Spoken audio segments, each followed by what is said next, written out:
Exodus chapter 19 is where we're going to be tonight. Exodus chapter 19. And as I almost feel like there's a disclaimer every time I come to the lesson on Sunday night for the last several Sunday nights, because we're 5 lessons in, we're only out of the second book. So, just bear with me. It's tough. I was willing to give Moses one cameo appearance as he brought us out of the land of Egypt with the Passover, and I thought, we got to stop by Mount Sinai. You just can't get anywhere until you get to Mount Sinai. Exodus chapter 19. And I know some of you, when you see the way I titled this, One Story Deliverance, just get that whole movie out of your head. Because I knew I didn't dawn on me, like, I kind of looked at that and said, people are going to go, uh-oh. This is a great deliverance that God provides. And as He brought the children of Israel out of Egypt, we've already, if you remember in these stories, we've kind of traveled, we've heard the story of the creation. We've looked at the tree of life lost and will be restored. We lose the tree early on, we gain it back in heaven one day. We've seen the promise of the rainbow through Noah. We've seen the development of God's people, the family of Israel, and them delivered, in a sense, from the Passover. But I told you to turn to Exodus 19. Mark that. Flip back to Genesis 15. Because in this story, the one story of God, we have this marvelous nature of God to always communicate clearly what's going to happen. And in Genesis 15, beginning in verse 13, around the time that God makes the promise to Abraham, He gives him kind of an indication or an idea of what the journey is going to be like. In verse 13, He said to Abraham, "Now know certainly that your descendants will be strangers in a land that is not theirs, and will serve them, and they will afflict them 400 years. And also the nation whom they serve I will judge after they shall come out with great possessions. Now as for you, you shall go to your fathers in peace, and you shall be buried at a good old age. But in the 4th generation they shall return here." Don't tell me God doesn't understand and know the whole story. He's the one telling the story. And when you look at this powerful moment as they're delivered out of that place where they've been in bondage for that number of years, and He brings them now to the Mount Sinai in Exodus chapter 19. And we're going to pretty much stay here. We're going to end up over in Hebrews as kind of a conclusion. But we'll kind of look first at what happens here in Exodus 19. Now, also, flip back, if you would, to Deuteronomy chapter 4, or flip over rather, to Deuteronomy chapter 4. Chapter 4. Beginning about verse 5, I believe, where we want to start. Before we get to Exodus 19, Deuteronomy 4, verses 5 through 8. "Surely I have taught you statutes and judgments, just as the Lord my God commanded me, that you should act according to them in the land which you go to possess. Therefore be careful to observe them, for this is your wisdom and your understanding in the sight of the peoples who will hear all these statutes and say, surely this great nation is a wise and understanding people. For what great nation is there that has God so near to it, as the Lord our God is near to us, for whatever reason we may call upon Him?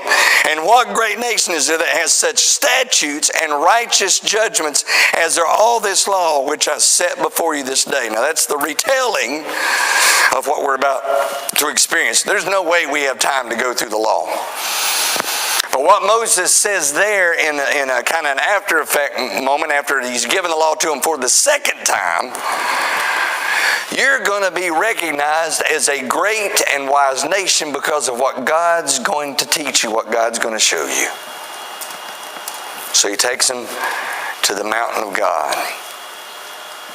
There was a song in our book, "Oh, prepare to meet your God." Amos in chapter 4, verse 12 will say that later on to the nation of Israel when he's getting ready to bring judgment. He says, okay, you've been frivolous in what I've given to you. You haven't kept my law. You've not done what I've asked you to do. You get ready to meet God. But can you imagine just for a moment, if you will, in this wonderful story that God's getting ready to share, can you imagine what it must have been like getting ready to meet God? They've never met God. Moses has had an encounter with God, knows God. Now they know, Moses has been telling them, the God who's done all these things, who's overcome the 10 plagues that have come, and finally the deliverance plague of the death of the firstborn, and he's brought you out now by his strong and mighty hand. We're going to meet him. What's your anticipation of that as the children of Israel? You've got no experience with this other than what you've seen him do to all what they had been told throughout many of their lifetimes, the gods of Egypt, and he destroys them, he humiliates them, and now you're going to Mount Sinai. God called his people first. I hope this is going to make sense. We're going to move through this wonderful story. Look at 19 verses 1 through 6. In the 3rd month, after the children of Israel had gone out of the land of Egypt, on the same day they came to the wilderness of Sinai. For they had departed from Rephidim, had come to the wilderness of Sinai, and camped in the wilderness. So Israel camped here before the mountain. And Moses went up to God. The Lord called to him from the mountain, saying, Thus you shall say to the house of Jacob, and tell the children of Israel. You have seen what I did to the Egyptians, and how I bore you on eagle's wings and brought you to myself. Now therefore, if you will indeed obey my voice, and keep my covenant, then you shall be a special treasure to me above all people, for all the earth is mine. And notice it just kind of neatly fits with the lesson this morning. And you shall be to me a kingdom of priests and a holy nation. These are the words which you shall speak to the children of Israel. Not only is the guy you're getting ready to meet the Jehovah God, an individual who's called you, but he starts it off with, you are going to be my special chosen group of individuals. You're going to be my holy nation. You're going to be my kingdom of priests. And how do you feel now about the meeting? Feeling pretty good, right? Moses says, okay, we're getting ready to meet this God, and he's going to make us a great nation. One of the great dreams, one of the great desires of the children of Israel. Abraham, their father, Isaac and Jacob, the God of Abraham, Isaac, and Jacob had told them, and the stories are there. Well,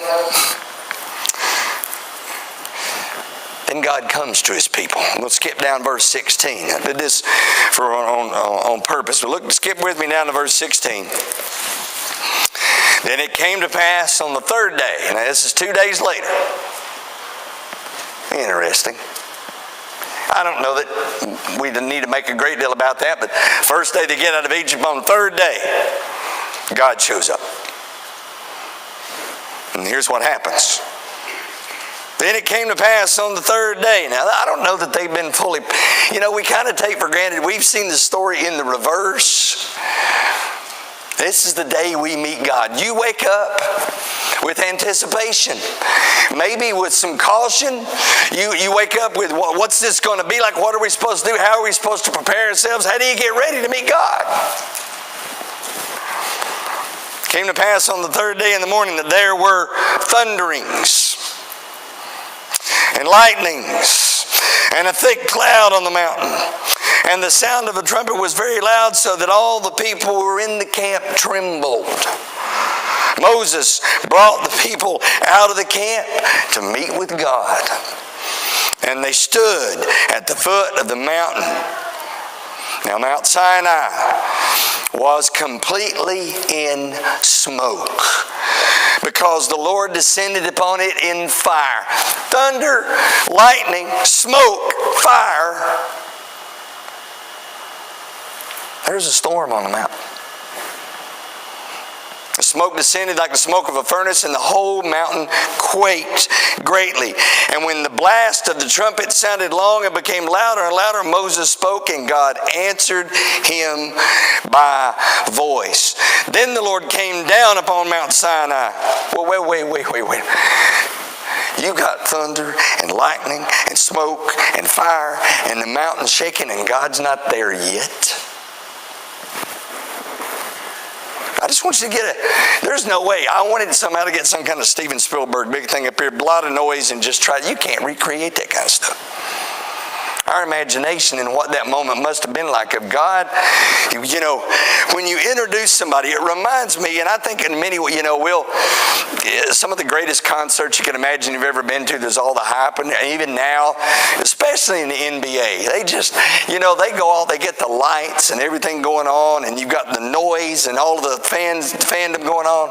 God says they can't make any kind of show like this. Let me introduce you to the God of the heavens. Verse 20, it says, and the Lord called Moses to the top of the mountain, and Moses went up. So you've got God calling his people. You've got God now coming to his people, but I kind of set that up going, they kind of knew what to expect. Go back to verse 11. You see, God cautions his people. Look back at verse 11 in chapter 19. Verse 10. Should have went back an extra verse. The Lord said to Moses, go to the people and consecrate them today and tomorrow, and let them wash their clothes. Let them be ready for the third day, for on the third day the Lord will come down upon the mountain, Mount Sinai, in the sight of all the people. You shall set bounds for the people all around, saying. Now this is a lot like when individuals, when you go see some big show or something, there's always a place you can't go. Unless you get a backstage pass or you get some other sort of ticket. But God's wanting to set up here, there's an area where you can approach but no further. He said, set bounds on the mountain. Take heed to yourselves that you do not go up to the mountain or touch its base. Whoever touches the mountain shall surely be put to death. Oh, wait. We get to meet God today, but there's a chance somebody might die. So now how do you feel about the meeting now?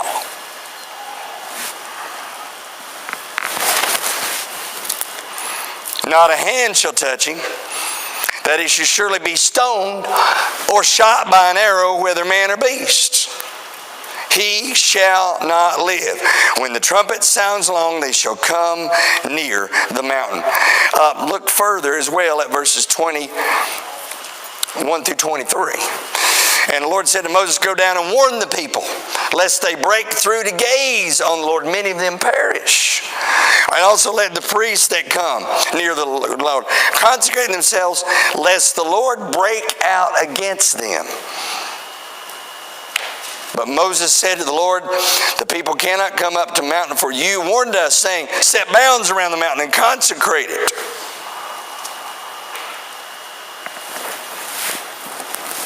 You see, as God prepares to meet his people and as the people prepare to meet God, there's always got to be an understanding that God is God. And our access to him. Now, of course, wait a minute, you're going, well, but Kirk, this morning, we talked about the fact that since Jesus came, died on the cross, that we now come boldly to the throne of grace. Absolutely, but see, this is earlier in the story. You see, this is a moment in the story. Why in the world does God do this? I mean, I think that's a valid question. Why in the world? And there are many ways God could present himself in countless number of ways to the children of Israel. But what this conveys to me about God communicating and calling and cautioning his people is, I need you to understand who I am and what I'm capable of.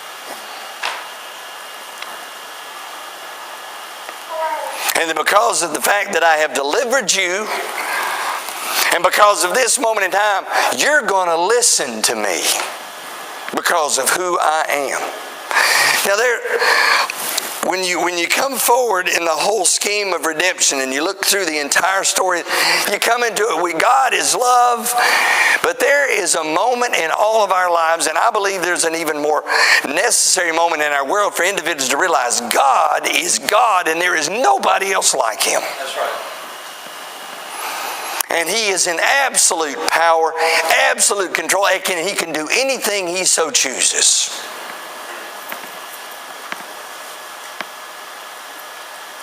Is it wrong? The writer in Hebrews says, our God is a consuming fire. It is a dreadful thing to fall into the hands of the living God. Why does God spend this fireworks display, cataclysmic event on the side of this mountain to make and give the people boundaries and put such fear in them? Don't you get close enough to touch it. And if you do, you'll die. If you don't die just touching the mountain, there's going to be someone there to take you out if you violate this particular command.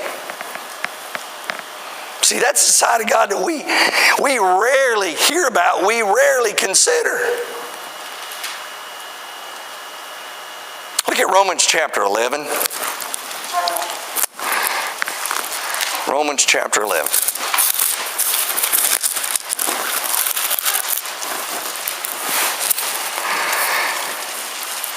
Paul, midway through the book of Romans, as he's talking about the wonderful nature of, he's already shared in Romans the fact that he's not ashamed of the gospel of Christ. He talks about the Gentiles and the Jews. He talks about the faith of Abraham. He talks about the powerful transition of being able to come into a relationship with God through a baptism into his death, burial, and resurrection. He talks about 7, his own struggle with sin. Chapter 8, who shall separate us from the love of God? And tribulation, famine, all of that. Chapter 9, 10. And then he comes to 11 when he's talking about one of the things that probably was the toughest thing for them to understand, and that's the nation grafting. So now here at the mountain, he's introducing himself to the first nation. With the purpose, as he'll say later in Deuteronomy, I didn't pick you because you were the largest individuals. I didn't pick you because you were mighty. In fact, I picked you because you were small, and because whatever happened as a result of me choosing you would show you didn't do this, I did it. Now that almost, we hear that and we think, what arrogance. But we're not talking about just anybody here. See, God's not arrogant. God's not prideful. God is God. He is who He is. He does not change. He does not vacillate. In Romans 11, as he's talking about the grafting, and I feel like I need to read a little bit of this to set, because we usually jump to a verse I'm thinking of. Go back with me if you would. Let's go to verse 12, just for context. And I'll try to read this in a way that really allows you to hear the context of what he's saying. Now, if their fall is riches for the world, and their failure riches for the Gentiles, how much more their fulfillment, or their fullness? I've gone a little bit further just for time's sake, but he's talking about the Jews, the fact that they rejected God initially. And that one of the things that was said in the Gospels and later even in the letters was that because they have now, it's opened up to every nation. For I speak to you Gentiles, inasmuch as I am an apostle to the Gentiles, I magnify my ministry. If by any means I may provoke to jealousy those who are my flesh and save some of them. Paul's saying, I'll do whatever is necessary to save the Jewish nation. But I'm a minister to the Gentiles. For if their being cast away is the reconciling of the world, what will their acceptance be but life from the dead? For if the first fruit is holy, the lump is also holy. If the root is holy, so are the branches. Some of the branches are broken off, and you being a wild olive tree were grafted in among them, and with them become a partaker of the root and the fatness of the olive tree. This is imagery that is saying God has in mind this tree. Can't get away from that, can you? I'm the vine, you're the branches. You know, there's trees all over the Bible. When I thought about this today and looking at this, when you think of the original tree in the middle of the garden, tree of the knowledge of good and evil, the tree of life right there somewhere near it, don't know location or proximity. You come to Moses' first encounter, burning bush, burning tree, where God shows himself. Here, he's talking about grafting into that part of God, that tree, the root. And he's taking the Gentiles and do not boast against the branches. But if you do boast, remember that you do not support the root, but the root supports you. You know what? Just because you're grafted in doesn't mean you're anything special. Just because you're an original branch doesn't mean you're anything special. God's the root of this thing. You will say then, branches are broken off that I might be grafted in. You hear what the potential is of those who weren't originally children of promise, the Gentile? It's most of us, I would imagine all of us, but most of us. We're allowed in now because of the cross that's broken down that wall, according to the writer in Ephesians and Colossians. Well said, because of the unbelief they were broken off, and you stand by faith. Do not be haughty, but, listen to the word, fear.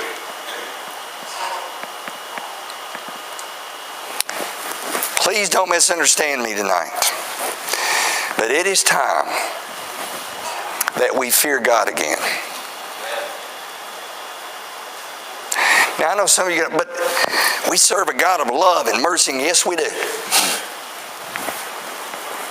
But we also serve a God that has made a promise that He cannot unkeep.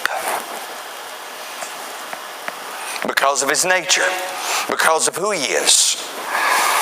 And that's what He says next. And says, for if God did not spare the natural branches, He may not spare you either.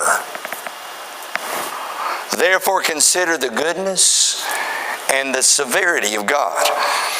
On those who fail, severity, but toward you goodness. If you continue in His goodness, otherwise you will also be cut off. They also, if they do not continue in unbelief, will be grafted in, for God is able to graft them in again. Consider now, therefore, the goodness and the severity of God. Oh God, He wants to be good. He wants to bless. He is that ultimate individual, as the writer over in Hebrews chapter 12 would say, He is the parent that His full intention is to bless us with all good gifts. But He will discipline us for our benefit. And if we do not respond in a positive way to that discipline, He will destroy us. Because of our unbelief, because of our lack of faith. Why does God appear on Mount Sinai in such a way as to evoke this awe-inspiring fall to your face? God, we do not. In fact, they'll even look at Moses and say, we don't want to hear his voice anymore. Moses, you speak. Because they know God. See, one of the powerful things that God does is He communicates with His people. And this whole setup on Mount Sinai of God coming down in this wonderful story and Him sharing Himself and setting up is when He then says, look at 20 and verse 1. And God spoke all these words, saying, I am the Lord your God who brought you out of the land of Egypt, out of the house of bondage. You shall have no other gods before me. Why, God? Because I said so.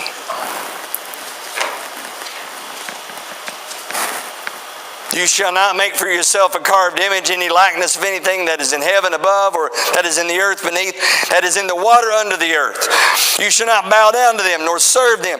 For the Lord your God am jealous God, visiting the iniquity of the fathers upon the children to the third and fourth generations of those who hate me, but showing mercy to thousands, to those who love me and keep my commandments. You shall not take the name of the Lord your God in vain, for the Lord will not hold him guiltless who takes His name in vain. I don't know what your normal day is. I don't know what your normal routine is. Many of you may never be in a routine or in a situation where you hear that, but some of you may on a regular basis. And you don't have to have the crazy box very long at home on before something of that happens, where someone uses the Lord's name in an inappropriate way. And let me ask you a question. Does it bother you?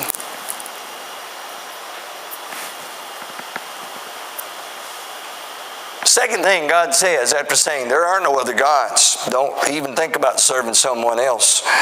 He says, you be careful with my name, because that's who I am. Don't you abuse it. Don't you misuse it. Don't you belittle it. We hear someone using the name of God, and individuals casually use an acrostic in expressing themselves. I've seen members of the family of God use OM, and I'm not even going to say it. You know the next letter. That is a defamation to my Father. Don't misuse the name of God. God says, do not use my name lightly. Do not use my name in a way that places it in connection with anything that is evil or profane. Remember the Sabbath day to keep it holy. 6 days you shall labor and do all your work. But the seventh day is the Sabbath of the Lord your God. In it you will do no work, you nor your son, nor your daughter, nor your male servant, nor your female servant, nor your cattle, nor the stranger who is within your gates. For in 6 days the Lord made the heavens and the earth, the sea and all that is in them, and rested the seventh day. Therefore the Lord blessed the Sabbath day and hallowed it. You ever realize how long God talks about the Sabbath day? The day of rest. Why do you think the American Medical Association said we're killing ourselves with our work ethic? We don't know how to rest. My wife looks at, what do you rest? We don't know. God said we've got to set aside time to rekindle, to refresh, to revive ourselves. I don't know part of the answer. I know in our culture, you know, the 12-hour shifts, the 4 days on just hard as you can go. I don't know, but I know we weren't designed to work that way. I don't know the easy answers to some of that. I know that God understands and designed His body better, and that rest is a key part. Because God says, I'm God. No other gods before me. Use my name carefully and get some rest.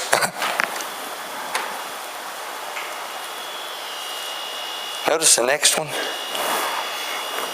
Significant.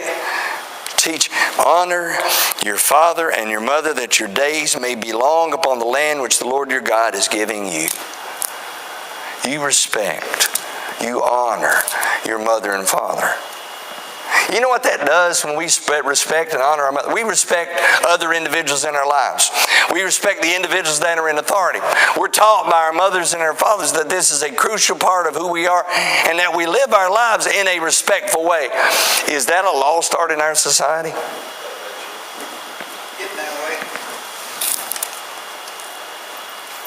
God says you respect your mother and your father. The next several are just blatantly obvious as God lays down the law on the top of the mountain as He's meeting His people and He's communicating clear truths to them. You shall not murder. You shall not commit adultery. You shall not steal. You shall not bear false witness against your neighbor. You shall not covet your neighbor's house. You shall not covet your neighbor's wife, his male servant, his female servant, his ox, his donkey, anything that is your neighbor's. No covetousness. No wanting what someone else has. Now all the people witnessed. All this is going on. God's speaking. He's communicating with His people. All the people witnessed the thunderings, the lightning flashes, the sound of the trumpet, the smoking. And when the people saw it, they trembled and stood afar off. Then they said to Moses, you speak with us, and we will hear, but let not God speak with us, lest we die. We need to rekindle in our world, in our children, in our nation, in our communities, a healthy respect for the God of Abraham, Isaac, and Jacob. For the creator of heaven and earth, for the sustainer of life, for the giver and taker of life as well. Why? And y'all been very patient. A couple of things. It's interesting that later he says, do not fear. And Moses dares. See, here's what Moses says in verse 20. Do not fear, for God has come to test you, and that his fear may be before you, so that you may not sin. How does fear keep me from sinning, knowing there's punishment?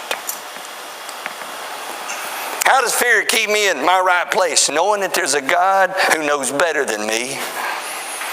We live in a culture where everybody thinks they know exactly what they need to do, and they don't need anybody else. We need outside help.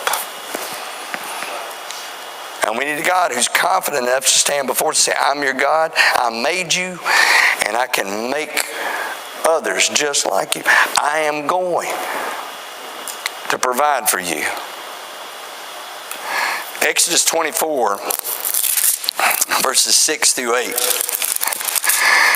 After all of this, we're kind of fast forwarding to the end of this. And Moses took half the blood and put it in basins. Half the blood he sprinkled on the altar.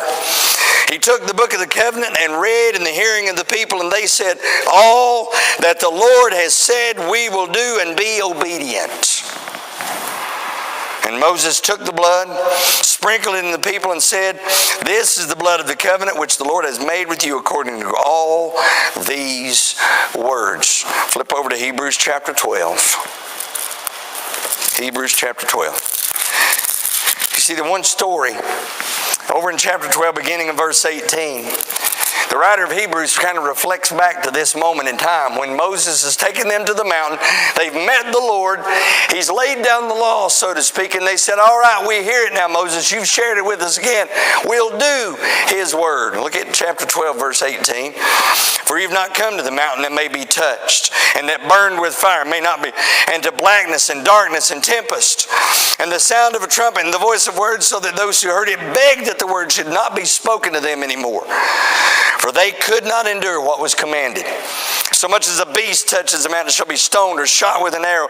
And so terrifying was the sight that Moses said, I am exceedingly afraid and trembling. But you have come to Mount Zion, to the city of the living God, the heavenly Jerusalem, to an innumerable company of angels, to the general assembly and the church of the firstborn who are registered in heaven, to God, the judge of all, to the spirits of just men made perfect, to Jesus, the one story, the mediator of the new covenant, and to the blood of sprinkling that speaks better things than that of Abel. See that you do not refuse him who speaks.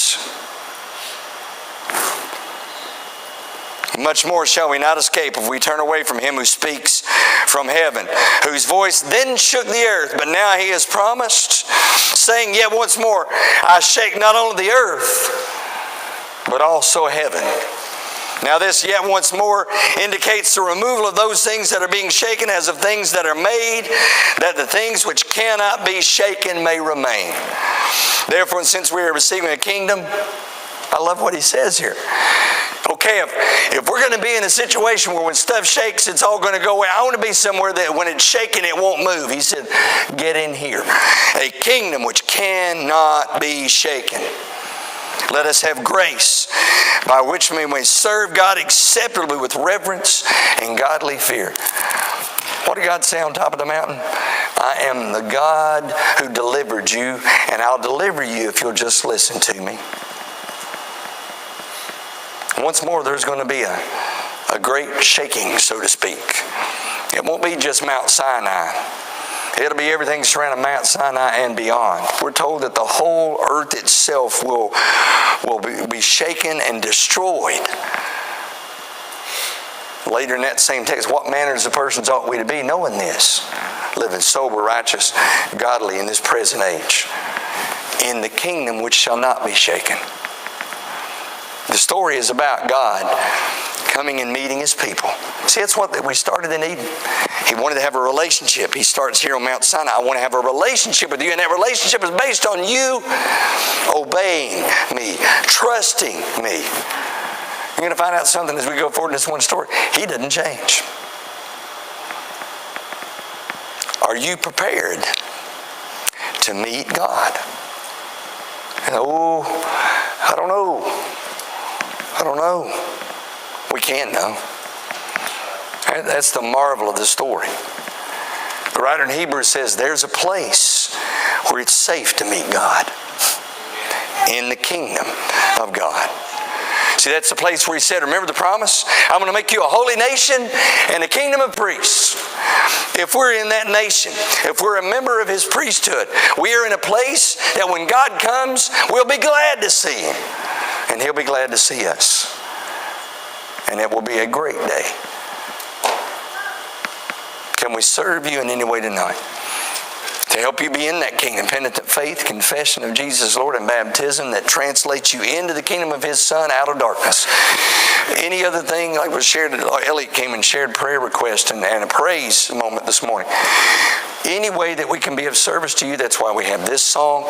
Our elders are available for whatever need you may have as we stand and as we sing.